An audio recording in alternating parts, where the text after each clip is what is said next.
जबरन धर्म परिवर्तन करने की कोशिश। रिठ गांव में बड़ी खबर, परिवार ने मारपीट का भी आरोप लगाया है। तो ये बड़ी खबर आपको दे रहे हैं, जिला पार्षद समेत 14 लोगों पर केस दर्ज किया गया है। पुलिस ने दोषियों पर कार्रवाई की, कई बात। ये बड़ी खबर आपको रिठ गांव से दे रहे हैं, जहां पुलिस ने दोषियों पर कार्रवाई की बात कही है। नूह से बड़ी खबर आपको दे रहे हैं, जबरन धर्म परिवर्तन करवाने की कोशिश नूह में की गई है। रिठ गांव में धर्म परिवर्तन करने की कोशिश, पुलिस की तरफ से मामला दर्ज कर लिया गया है। इन्वेस्टिगेशन चल रही है इस पूरे मामले में। परिवार ने मारपीट का आरोप भी लगाया है। जिला पार्षद समेत 14 लोगों पर केस दर्ज किया गया है। ये बड़ी जानकारी मिल रही है नूह से। पुलिस ने दोषियों पर कार्रवाई की बात कही है। नूह के रिठ गांव में जबरन धर्म परिवर्तन करवाने की कोशिश, ये बड़ी खबर नूह से आपको दे रहे हैं। रिठ गांव में धर्म परिवर्तन करवाने की कोशिश की गई है। परिवार ने मारपीट का भी आरोप लगाया है। जिला पार्षद समेत 14 लोगों पर केस दर्ज किया गया है। ये बड़ी जानकारी। पुलिस ने दोषियों पर कार्रवाई की बात कही है। पुलिस की तरफ से भरोसा दिया जा रहा है कि दोषियों पर सख्त कार्रवाई होगी, जल्द कार्रवाई होगी। नूह के रिठ गांव में जबरन धर्म परिवर्तन का मामला।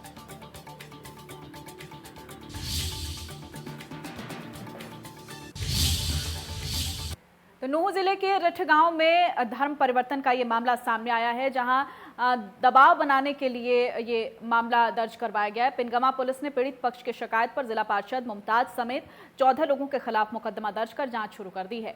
जानकारी के मुताबिक रिठ गांव के पप्पू ने पुलिस को शिकायत दी थी कि उसके गांव के जिला पार्षद समेत कई लोग उसे धर्म परिवर्तन के लिए उकसाने का काम करने में लगे हुए हैं और उसके साथ मारपीट भी की गई है। धर्म परिवर्तन नहीं करने पर जान से मारने की धमकी भी दी गई है। पुलिस ने शिकायत मिलने पर मुकदमा दर्ज कर जांच शुरू कर दी है।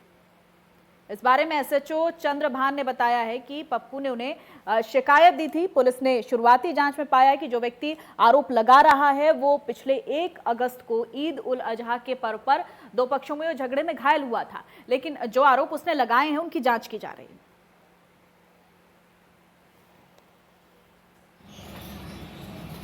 कम से कम 50 साल से रहते आ रहे हमारे परिवार।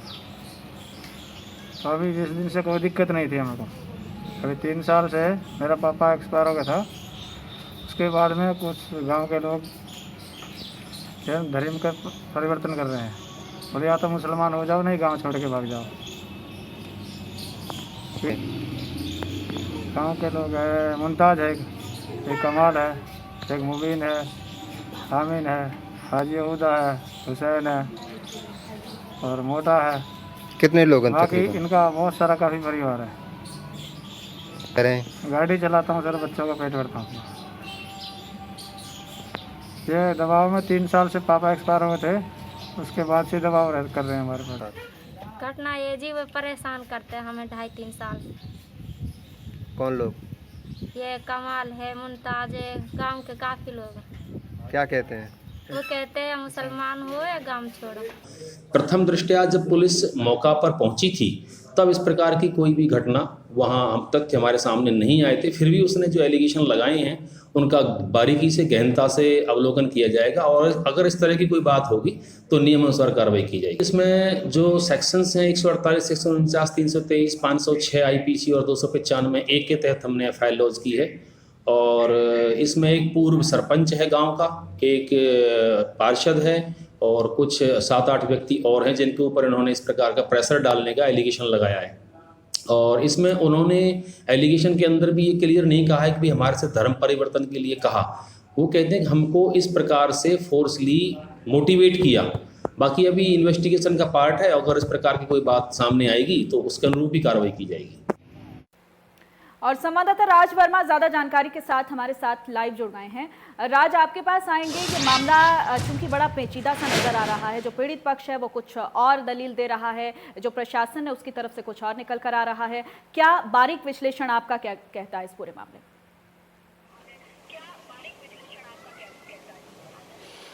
बिल्कुल, देखिए सोनल, जो शिकायत दी गई है उस शिकायत में कहा गया है कि धर्म परिवर्तन जो है वो जबरन कराने की कोशिश जो जिला पार्षद हैं और पूर्व सरपंच सहित 14 लोग पिछले 2.5-3 साल से कर रहे थे। और अभी जिस तरह से ईद के दौरान 2 गुटों में जब झगड़ा हुआ उसमें जो पीड़ित है वो घायल भी हुआ था, इस तरह की बातें भी सामने आई है।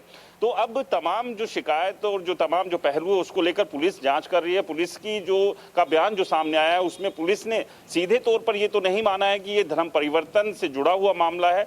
पुलिस का कहना है कि वो मोटिवेट कर रहे थे कि वो धर्म परिवर्तन करे, लेकिन जो शिकायत करता है उनकी जो शिकायत है, जो बयान अभी सुना भी, जिसमें साफ तौर पर कहा गया है कि पिछले 3 साल से जबरन जो है उन्हें धर्म परिवर्तन का दबाव जो है उनके ऊपर जिला पार्षद मुमताज, पूर्व सरपंच और सहित 14 लोग वो बना रहे थे और लगातार उन्हें थ्रेट दी जा रही थी। तो इस तरह की जो जानकारी जो पीड़ित पक्ष है उनकी तरफ से इस पूरे मामले को लेकर दी गई है।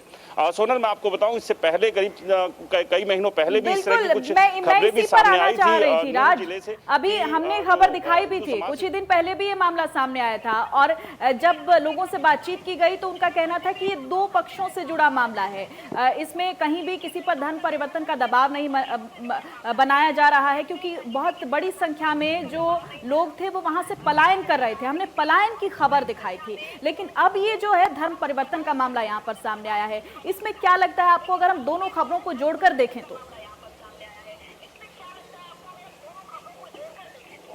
बिल्कुल, अगर देखिए दोनों खबरों को जोड़कर देखते हैं तो कहीं ना कहीं नतीजा एक ही यहाँ पर निकलता है कि जो एक हिंदू समाज से जो जुड़े लोग हैं, जो आरोप लगा रहे हैं कि उन्हें उनके ऊपर अत्याचार हो रहे हैं, जिसकी वजह से उन्हें पहले जो पलायन करने की बातें सामने आई थी और जिस तरह से इस पूरे मामले में धर्म परिवर्तन के लिए दबाव की जो बात आ रही है, तो कहीं ना कहीं एक साथ जोड़कर जरूर देखा जा सकता है इस पूरे मामले को। लेकिन अभी चूंकि पुलिस इस पूरे मामले की जांच कर रही है तो ऐसे में कुछ भी इस पूरे मामले को लेकर कहना जल्दबाजी होगा, क्योंकि कहीं ना कहीं 2 समुदाय 2 धर्मों से जुड़ा हुआ मामला है, काफी पेचीदा होने के साथ साथ सेंसिटिव मामला भी है। तो ऐसे में अब चूंकि पुलिस जांच कर रही है, पुलिस जांच के बाद ही सभी तथ्य सामने आ पाएंगे कि असल पूरी कहानी इन आरोपों के पीछे की क्या है। लेकिन फिलहाल पुलिस ने शिकायत पर सभी 14 लोगों के खिलाफ अलग अलग धाराओं के तहत मुकदमा दर्ज कर लिया है और इस पूरे मामले की अब जांच भी कर रही है।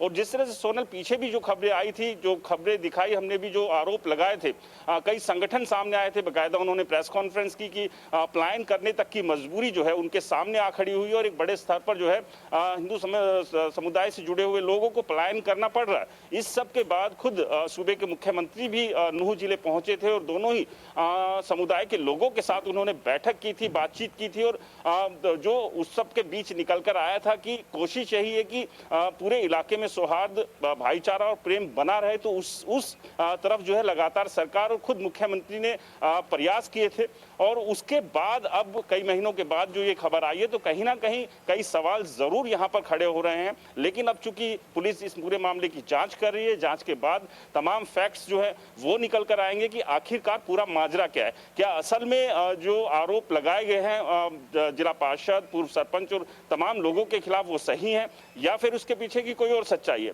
लेकिन अब चूंकि मामला दर्ज कर लिया गया है, इससे पहले भी इस तरह की खबरें और इस तरह की बातें सामने आती रही है, तो सीधे तौर पर इस पूरे मामले को नकारा नहीं जा सकता है। यानी कि अब पुलिस जांच का इंतजार करना होगा कि पूरे इस घटनाक्रम के बीच की कहानी असल क्या है। जी ठीक है राज, जिन पर आरोप लग रहे हैं वो पार्षद मुमताज हमारे साथ जुड़ गए हैं। मुमताज, आप पर सीधे सीधे आरोप लगाए जा रहे हैं, आप क्या कहेंगे? मैडम, हमारे गांव में 302 का अभी 6 महीना पहले मर्डर हुआ था और उसकी जांच अपने एसपी नाजनीन भसीन रेवाड़ी कर रही हैं। तो जिस दिन नाजनीन भसीन 31 तारीख को नाजनीन भसीन 7वें महीने में अभी त्योहार से एक दिन पहले आई थी ईद से, तो उस दिन सारे कैंपस में गांव इकट्ठा हुआ था। तो उसमें एक दबंग किस्म का आदमी जो बदमाशों का सरगना है वो आदमी उधर बैठा था। तो मृतक के पिता ने कहा था कि इसकी वजह से कोई आदमी नहीं बोलेगा, तो वो बाहर कर दिया। उसके बाद जिन गांव के आदमियों ने गवाही दी थी 1 तारीख को, दुकाने के बाद उन पे खुली फायरिंग करी इन्होंने। और जब हम उनको हॉस्पिटल लेके गए तो हमसे मना किया कि आप इनकी मदद मत करो। तो जो ये पप्पू है, ये लड़का इसकी गाड़ी चलाता है, डंपर चलाता है इसका, जो भड़मुंजा का ये अपने प्रजापत से है, जो ये पप्पू है, जो इस पे इन्होंने ऊपर हमारे एप्लीकेशन में लिखा है, मैं 2 प्लान सरपंच रहा हूँ, मेरा फादर रहा है, हम 36 बिरादरी के फैसले करते हैं। मैं पिछली योजना में सरपंच रहा हूँ, गांव में पूरे 2 झगड़े हुए थे गांव में आपस में और वो दोनों फैसले हुए।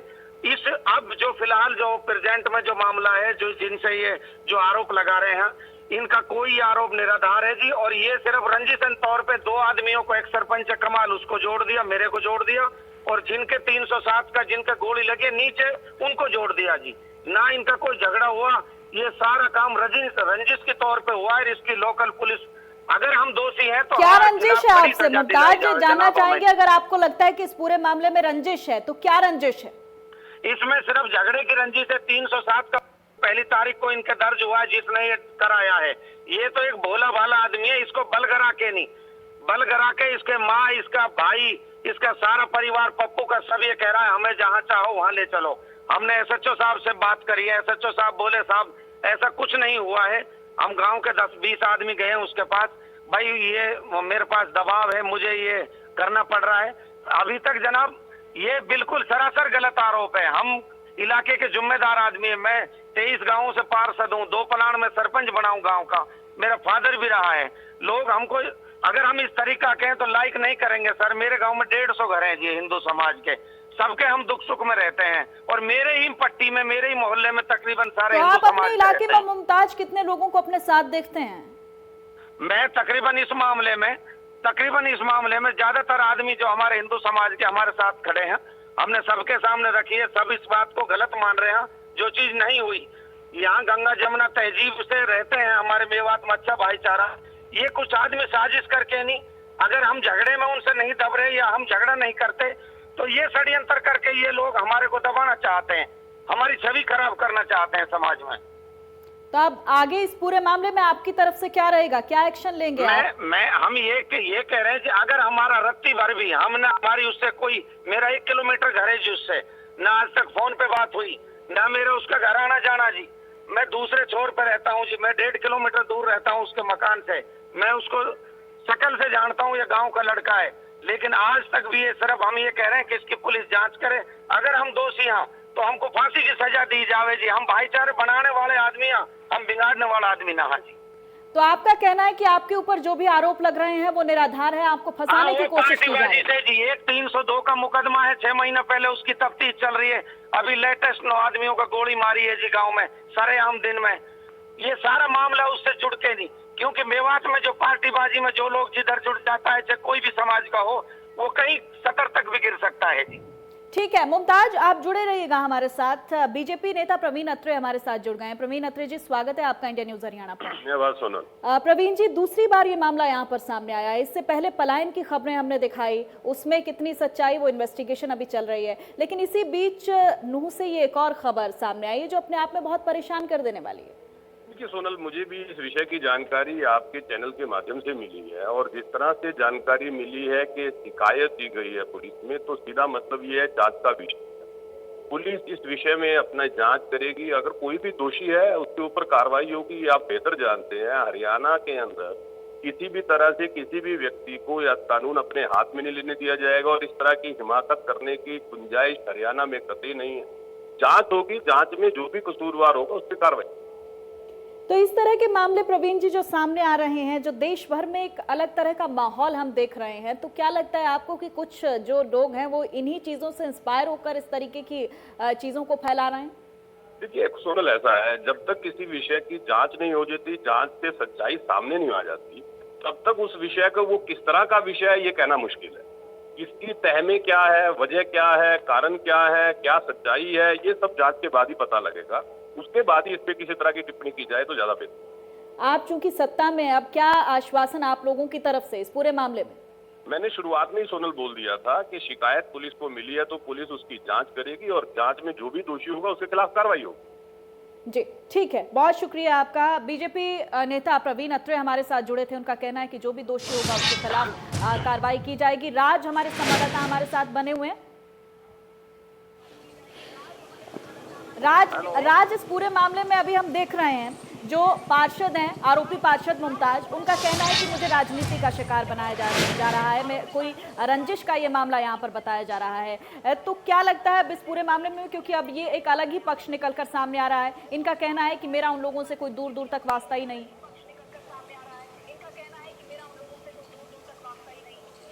बिल्कुल देखिए सोनल, क्योंकि जो अभी सुना भी ये दलील अपनी थी, जो जिन पर आरोप लगा है जिला पार्षद मुमताज की, एक साजिशन जो है राजनीतिक माहौल और उस सब के बीच जो एक झगड़ा हुआ था उस सब से जोड़कर इस पूरे मामले को उन्होंने बताया है, अपनी एक दलील उन्होंने सामने रखी है। वहीं दूसरी तरफ जो पप्पू रामचंद्र हैं उन्होंने आरोप लगाए हैं और तीसरा यहाँ पर अब पुलिस इस पूरे मामले की जांच कर रही है। तो इन आरोप और दलील की कितनी सच्चाई है ये तो पुलिस की जांच के बाद ही साफ हो पाएगा। लेकिन अगर इस तरह के मामले सामने आते हैं तो जाहिर सी बात है पूरे जिले के लिए और तमाम लोगों के लिए कोई अच्छी खबरें नहीं है ये।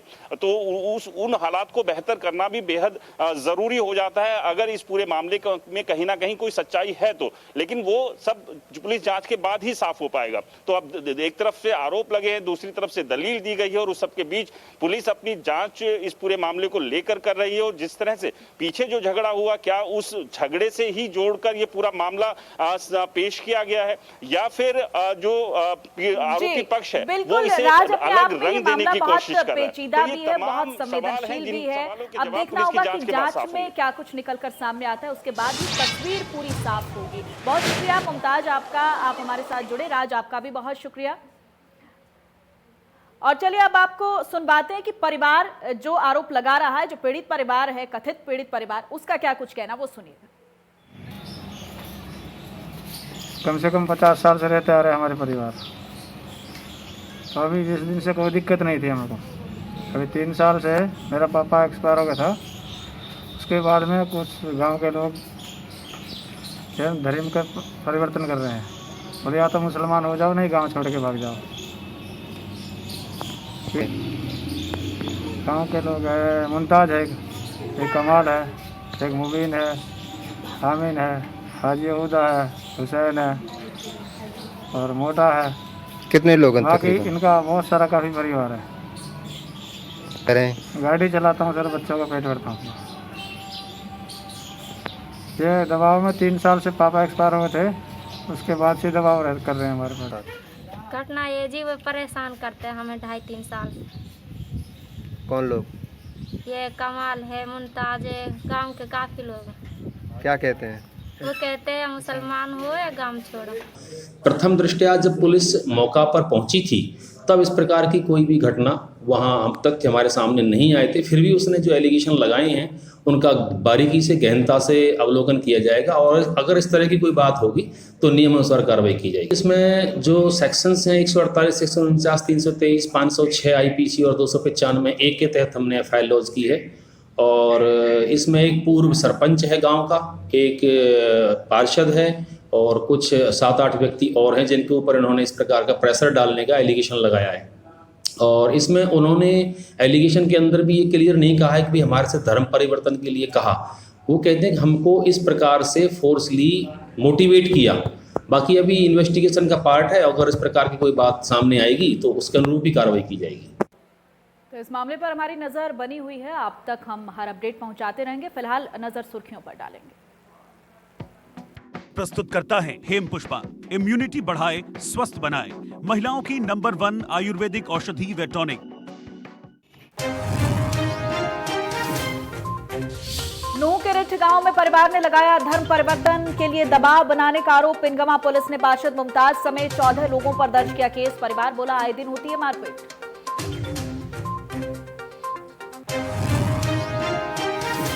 फरीदाबाद के तिगांव में पति पत्नी की बेरहमी से हत्या से पहले बांधे थे दोनों के हाथ पैर। सीसीटीवी में दिखे 4 बदमाश। जसाना गांव का मामला।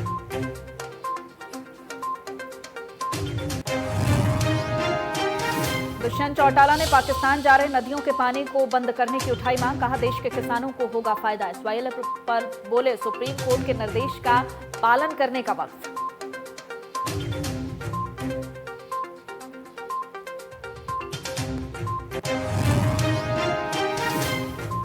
24 घंटे में देश में मिले कोरोना के 61,000 से ज्यादा मरीज। 835 की हुई मौत। अब तक 16 लाख से ज्यादा रिकवर। एक्टिव केस 6.5 लाख के करीब।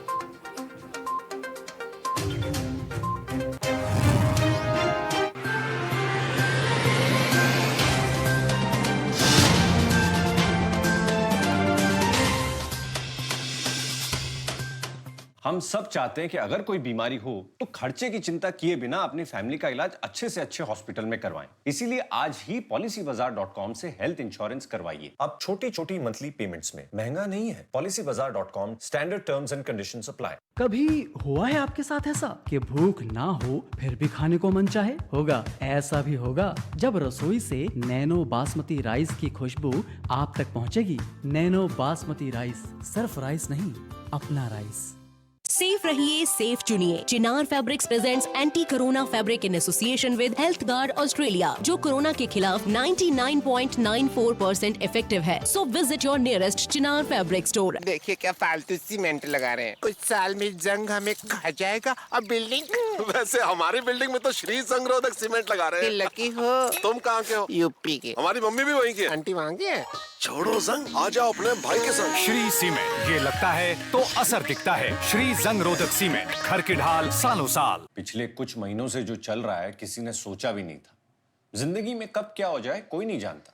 आज ही टर्म लाइफ इंश्योरेंस कराइए policybazaar.com से। अब छोटी-छोटी मंथली पेमेंट्स में महंगा नहीं है। policybazaar.com, standard terms and conditions apply. मेरे जैसा कोई दूसरा चुलबुलापन जिसकी हर बात में घुल जाए, जिंदगी में रंग भर दे। मेरी जैसी मेरी अपनी पताका।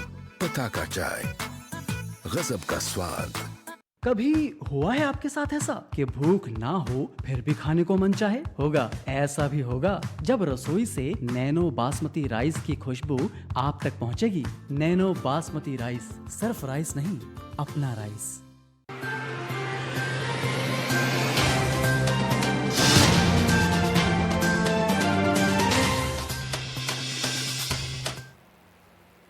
और चलिए खबरों में आगे बढ़ेंगे। भिवानी में बिजली निगम के बकाया बिल 4.5 अरब रुपए से पार हो गए। निगम के जो कर्मचारी दिन रात जान जोखिम में डालकर बिजली सप्लाई जारी रखते हैं, उन्हें अब उसी बिजली के बिल भरवाने में पसीने छूटने लगे। हैरानी की बात यह है कि बिल ना भरने वालों में सरकारी विभाग और संस्थान भी पीछे नहीं। हालांकि सरकार के मुखिया और निगम अधिकारी बार बार ये कहते हैं कि बिजली चाहिए तो बिल भी भरना होगा। बावजूद इसके हालात ऐसे ही बने हुए हैं। जिले की बात करें तो यहाँ 2 डिवीजन है, एक सिटी डिवीजन है और एक सब अर्बन डिवीजन है। यहाँ सिटी में उपभोक्ताओं की तरफ से 326 करोड़ रुपए और सब अर्बन डिवीजन में उपभोक्ताओं की तरफ से 131 करोड़ रुपए के बिल बकाया हैं। यानी जिले में 457 करोड़ रुपए के बिजली बिल बकाया हैं। इनमें करीब 57 करोड़ रुपए सरकारी विभागों की तरफ से बकाया हैं, जिनमें सबसे ज्यादा सिंचाई विभाग और जन स्वास्थ्य विभाग की तरफ से बकाया है। 135 करोड़ की फर्दर बाइफर्केशन अगर देखो तो डोमेस्टिक कैटेगरी अकेला, जो डोमेस्टिक कैटेगरी चाहे अर्बन का है या रूरल का है, तो दोनों में 115 करोड़ रुपए की अमाउंट पेंडिंग पड़ी है। और ये कनेक्टेड की है, ओनली कनेक्टेड जो अभी चल रहा है। और जो NDS category, non domestic category, 13 crore amount है जो पेंडिंग पड़ी है। जो मेजर अमाउंट हमारी इरीगेशन और public health, 17 crore irrigation department पर और पब्लिक हेल्थ पर 15 करोड़। इरीगेशन में वो अमाउंट भी है जो पीछे फ्लड कनेक्शन के लिए हमने जारी की थी, उसके अगेंस्ट पेंडिंग है। और पंचायत डिपार्टमेंट के 26 लाख और अदर पे 7।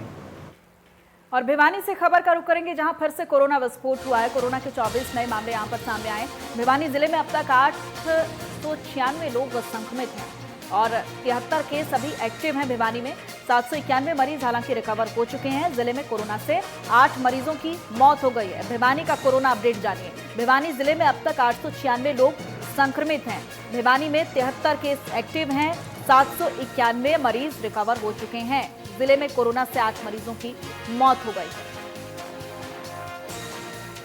भिवानी से बड़ी खबर, भिवानी में फिर से कोरोना विस्फोट हुआ है। मामले आए दिन सामने आ रहे हैं पूरे प्रदेश भर से। कोरोना के 24 नए मामले अब सामने आए हैं भिवानी में। जिले में अब तक 896 लोग संक्रमित हैं। और प्रदेश भर में आज से सीरो सर्विलांस शुरू किया गया, जिसके तहत ग्रामीण और शहरी क्षेत्रों में विभिन्न टीमें लोगों के खून के नमूने इकट्ठे किए जाएंगे। सीरो सर्विलांस संक्रामक रोगों के खिलाफ एक एंटीबॉडी के स्तर का अनुमान प्रदान करता है और इसे पिछले संक्रमण या टीकाकरण के कारण जनसंख्या प्रतिरक्षा को मापने के लिए एंटीबॉडी का मानक माना जाता है। सेरो सर्विलांस से मिले नमूनों से पता चल पाएगा कि कितने लोगों में अब तक कोरोना आकर जा चुका है, जो कि बिना किसी लक्षण के थे, और कितने लोग एंटीबॉडी तैयार कर चुके हैं, ताकि समय आने पर लोगों के शरीर से प्लाज्मा लेकर कोरोना से ग्रसित लोगों को ठीक किया जा सके।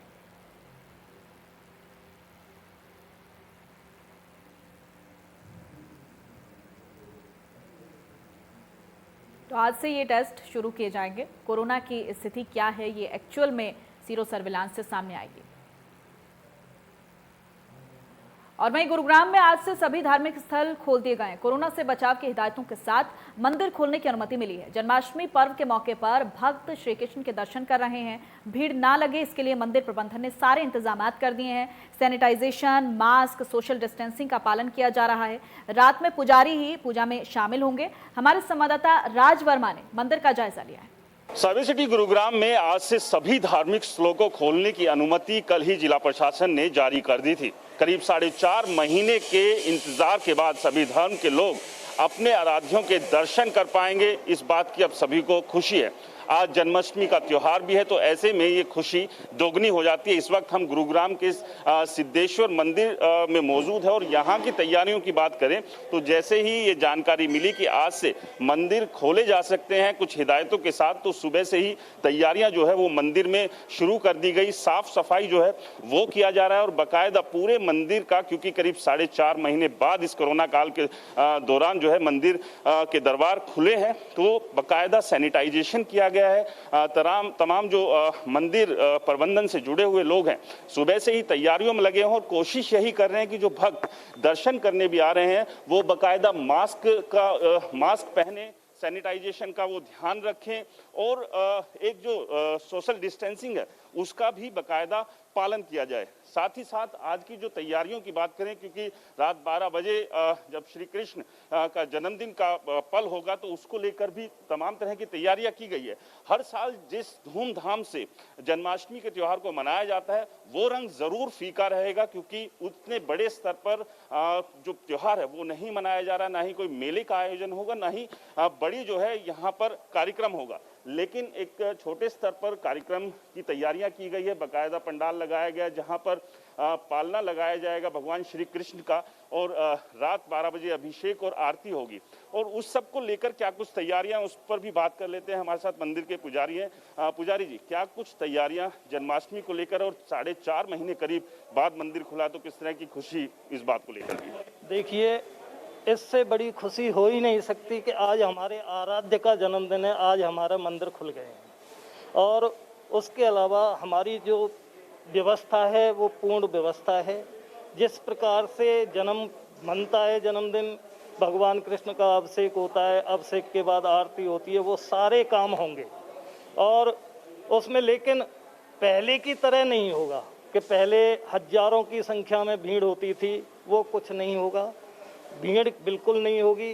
केवल मंदिर के पुजारी होंगे यहाँ, और पुजारियों के अलावा गिने चुने चंद लोग यहाँ पे 10-12 आदमी और होंगे, उसके अलावा कोई नहीं होगा। यानी कि कोशिश यही है कि भगवान श्री कृष्ण का जन्मदिन है तो त्यौहार भी ठीक से मना लिया जाए और साथ में इस बात का भी ध्यान रखें कि बहुत ज़्यादा भीड़ ना हो, क्योंकि वक्त जो है वो कोरोना का है और जिस तेज़ी से कोरोना बढ़ रहा है तो ऐसे में एहतियात और जो निर्देश जिला प्रशासन ने जारी किए हैं तो उनका भी बड़ी सख्ती से पालन जो है वो मंदिर प्रबंधन करा रहे हैं। कोशिश यही है कि जब शाम का वक्त होगा तो उस वक्त एक दो कर ही भक्त जो है मंदिर के अंदर आए, बहुत ज़्यादा भीड़ ना हो। तो इन सब बातों का ध्यान इन तैयारियों के दौरान सभी मंदिर रख रहे हैं। कैमरामैन जगदीश तोमर के साथ राज वर्मा, इंडिया न्यूज़, गुरुग्राम। और चलिए फिलहाल एक नजर डालते हैं सुर्खियों पर।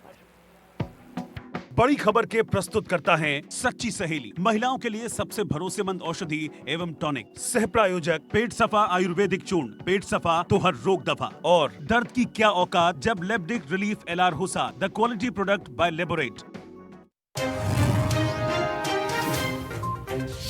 नूह के रठ गांव में परिवार ने लगाया धर्म परिवर्तन के लिए दबाव बनाने का आरोप। पिनगमा पुलिस ने पार्षद मुमताज समेत 14 लोगों पर दर्ज किया केस। परिवार बोला आए दिन होता है मारपीट।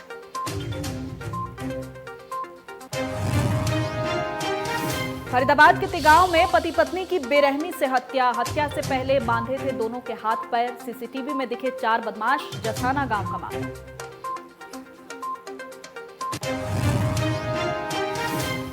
दुष्यंत चौटाला ने पाकिस्तान जा रहे नदियों के पानी को बंद करने की उठाई मांग। कहा देश के किसानों को होगा फायदा। एसवाईएल पर बोले सुप्रीम कोर्ट के निर्देश का पालन करवाने का वक्त।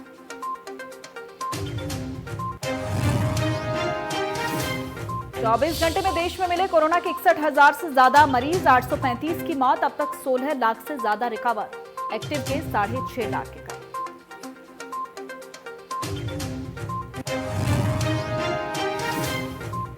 हरियाणा में 43,000 के पार पहुंचा पॉजिटिव केस का आंकड़ा। 24 घंटे में 798 नए केस, 11 मौतें, रिकवरी रेट करीब 84%।